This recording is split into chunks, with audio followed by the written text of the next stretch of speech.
from Henderson, Nevada. In the calm, sun-drenched streets of Henderson, Nevada, an ordinary December afternoon in 2009 transformed into a haunting mystery that remains unresolved. Steven Koecher, a kind-hearted and deeply religious 30-year-old, was seen on surveillance footage walking away calmly from his parked car in a wealthy neighborhood. Wearing his usual white dress shirt and dark trousers, Steven appeared focused, as though he knew exactly where he was headed. Yet, after that moment, he vanished without a trace, leaving behind his vehicle, his cell phone, and a series of unanswered questions. Steven Koecher was born on November 1st, 1979, in Amarillo, Texas, a city known for its vast open spaces and strong sense of community. As the second of four siblings, Steven was raised in a close-knit, devout family where faith played a central role. Growing up as a member of the Church of Jesus Christ of Latter-day Saints, Steven was recognized for his kindness, strong moral compass, and steadfast dedication to his beliefs. Always wearing a smile and offering a kind word to those he met, Steven was the embodiment of warmth. As a youth, Steven was actively involved in his church and the Boy Scouts, earning the distinguished rank of Eagle Scout. His scouting achievements reflected his leadership, determination, and commitment, traits that defined him throughout his life. Academically, he was bright and well regarded by both teachers and classmates at Amarillo High School, where he graduated in 1998. Following high school, Steven attended Ricks College in Rexburg, Idaho, now known as Brigham Young University, Idaho, before transferring to the University of Utah. He graduated in 2004 with a degree in communications. Driven by a passion for journalism, Steven worked as a reporter and editor at a small newspaper in Salt Lake City, Utah. He loved telling stories that connected with the community and illuminated important issues, guiding his work with strong ethics and a desire to make a positive impact through writing.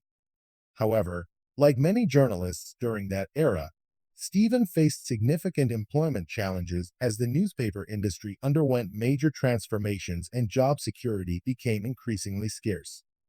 In 2007, he relocated to St. George, Utah, a scenic city celebrated for its stunning landscapes and close community ties. There, he took a job at the Spectrum, a local newspaper, but the position was short-lived due to budget cuts. Despite this setback, Steven stayed optimistic, exploring various opportunities. He took on different jobs, including working for a home security company, and remained active in his church, where he was a cherished and respected member. By 2009, however, Steven's life had grown difficult. Financial troubles mounted, debts increased, and his rent was overdue. Despite these hardships, Steven maintained a hopeful attitude and kept in frequent contact with his family, who were both worried about his circumstances and impressed by his resilience. In early December 2009, Steven informed his family that he was looking into job prospects in Las Vegas, Nevada, approximately a 2-hour drive from St. George. He mentioned several interviews and expressed hope that something would soon materialize. Though concerned, his family found comfort in his optimism and determination to improve his situation. On December 12, 2009, Steven left his St. George apartment and headed south toward Las Vegas. During the trip, he stopped at a gas station in Mesquite, Nevada, where surveillance cameras recorded him purchasing fuel. His journey continued until he reached a quiet, affluent neighborhood called Sun City Anthem in Henderson, a suburb of Las Vegas. Around noon on December 13, 2009, Steven's white Chevrolet Cavalier was captured on surveillance footage driving into a cul-de-sac on Savannah Springs Avenue in Sun City Anthem. The video showed Steven parking his car, stepping out, and walking down the street.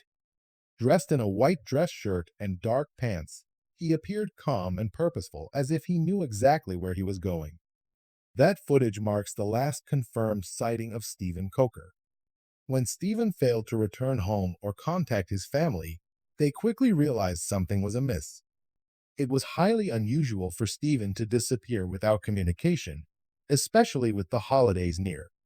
His family reported him missing, prompting a police investigation. Authorities soon found Steven's car parked in the cul-de-sac where he was last seen. Inside, they discovered personal belongings including his cell phone, job applications, and other items. There were no signs of foul play, no clues pointing to his whereabouts, and no evidence suggesting a struggle. The vehicle was in good condition. The discovery of the car raised more questions than answers. Why had Steven driven to that specific neighborhood? What was his purpose there? And where did he go after walking away from his car? The surveillance footage provided no answers, and the investigation quickly stalled. In the days and weeks that followed, uncertainty and worry grew.